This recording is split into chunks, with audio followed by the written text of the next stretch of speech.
Assalamualaikum warahmatullahi wabarakatuh. Selamat malam pemirsa. Salam untuk petani Indonesia. Kali ini saya akan membahas mengenai salah satu hama yang penting pada tanaman kelapa. Jadi Bapak Ibu para petani kelapa mungkin jengkel ya melihat tanamannya masih kecil terserang oleh hama ini.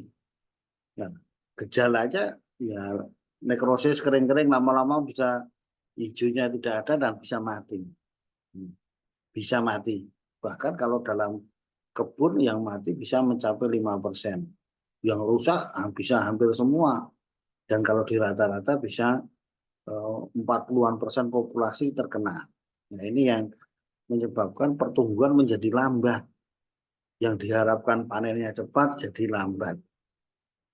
Pak, tetapi saya lihat bentuk hamanya nggak ada, nggak kelihatan. Nah, itulah maka kita bahas apa namanya dan bentuknya seperti apa. Karena ini sering nokturnal ya, nanti kita bahas ya. Sifatnya takut pada apa yang aktifnya pada malam hari, dia takut cahaya, sehingga dia sembunyi di lipat-lipatan janur yang masih tertutup, sehingga sulit dilihat. Nah, dan kalau dilihat bentuknya seperti yang di atas background belakang saya itulah. Jadi ini merupakan yang kita kenal dengan nama hama kumbang janur, Brontispa longissima. Nah, itu kita sudah mengenal sekarang. Gejalanya tadi sudah kita bahas ya. Nah, itu gejalanya. Kemudian kita secara detail sekarang akan kita omongkan bahwa ini termasuk kumbang, tadi Coleoptera. Familinya Chrysomelidae. Nah, Chrysomelidae. Jadi Bapak Ibu sekalian, biologi dari hama ini bersifat polifag sebenarnya. Nah, bisa memakan palme yang lain, nah, gitu. Dan ini sebenarnya terkenal hama asli Indonesia dari Pulau Aru dan sampai saat ini menyebar sampai Indochina bahkan Polinesia sana. Nah, ini tadi yang menyerang larva dan imagonya ini. Yang penting diketahui bahwa sifatnya adalah nokturnal, aktif pada malam hari. Nah, sehingga di siang hari dia menghindar terhadap sinar matahari. Sehingga dia sembunyi di lipatan-lipatan janur itu yang sulit kita cari dan kita kendalikan. Nah, oleh karena itu kalau kita nanti mengendalikan harus sampai pada yang di lipatan-lipatan ini sangat penting. Ya, kenapa gejalanya nekrosis kering-kering begitu? Karena dia akan memakan jaringan mesofil daun yang memanjang. Nah, itulah biologi dari Brontispa ini. Kemudian kalau kita lihat ya, nah ini Brontispa. Nanti kita lihat nanti kita bicara sampai di titik pengendaliannya.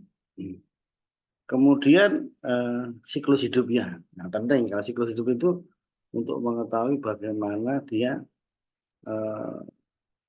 percepatannya berkembang biaknya.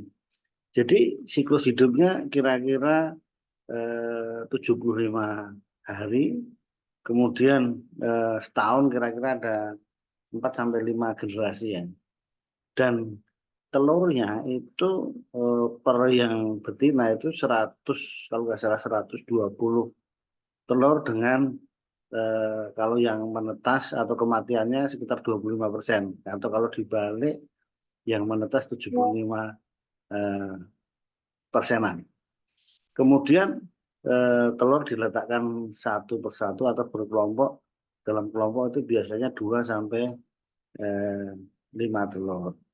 Jadi kalau kita berbicara siklusnya tadi itu, kalau kita dari yang dewasa tadi yang bertelur sudah 2 sampai 5 telur tadi. Nah, nanti 4 sampai 5 hari dia akan menjadi larva. Di sini yang jelas itu ada 5-6 instar. 5-6 instar, waktunya kira-kira 40-42 hari. Nah, setelah mencapai 6 instar, kemudian yang waktunya apa tadi menjadi pupa. Ya, pupa ini kan tadi larva ya, larvanya 6 instar, pupanya 5-6 hari. Inilah pupa yang persiapan menjadi dewasa yang tidak begitu aktif. Akhirnya apa? Setelah 6 hari menjadi kumbang, menjadi dewasa. Dewasa, apanya lamanya bisa berumur 120 sampai 220 hari. Inilah yang aktif tadi, banyak merusak itu tadi apa namanya tanaman kelapa kita. Ini biologi dari Brontispa kumbang janur tadi. Jadi jelas secara ekonomi ini sangat merusak. Kita kemana-mana lihat banyak kelapa yang nekrosis kering ini kebanyakan Brontispa.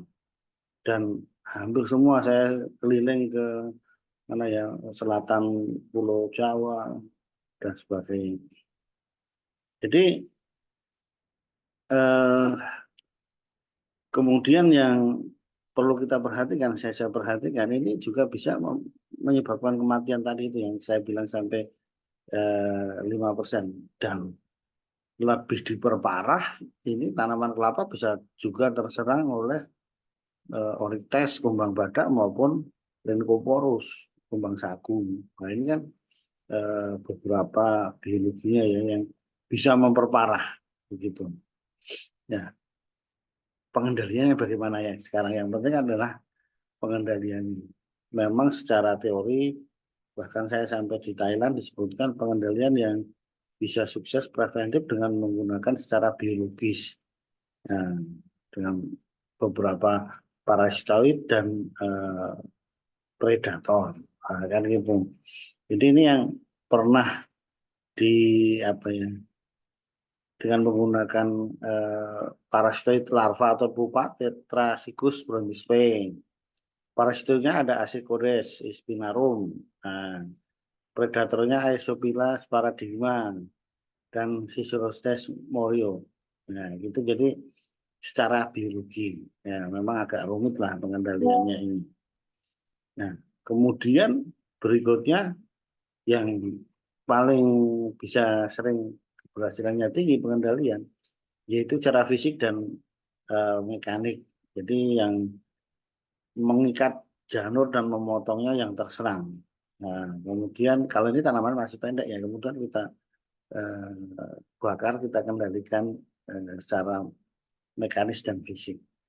Kemudian yang sering dilakukan adalah pengendalian secara kimiawi dengan menggunakan insektisida yang ada. Yang penting adalah bisa mencapai lipatan-lipatan janur tadi. Ini yang perlu diperhatikan kalau kita mau mengendalikan hama kumbang janur Brontispa tadi. Ya, jadi ini ambang ekonominya ya itu kalau ditanya ya sekitar 10 ekor per pohon ini sudah berbahaya, sudah sangat merusak. Oke, demikian pemirsa, itu saja, mudah-mudahan bermanfaat bagi kita semua. Kita belajar tentang kumbang janur Brontispa longissimus. Terima kasih. Assalamualaikum warahmatullahi wabarakatuh.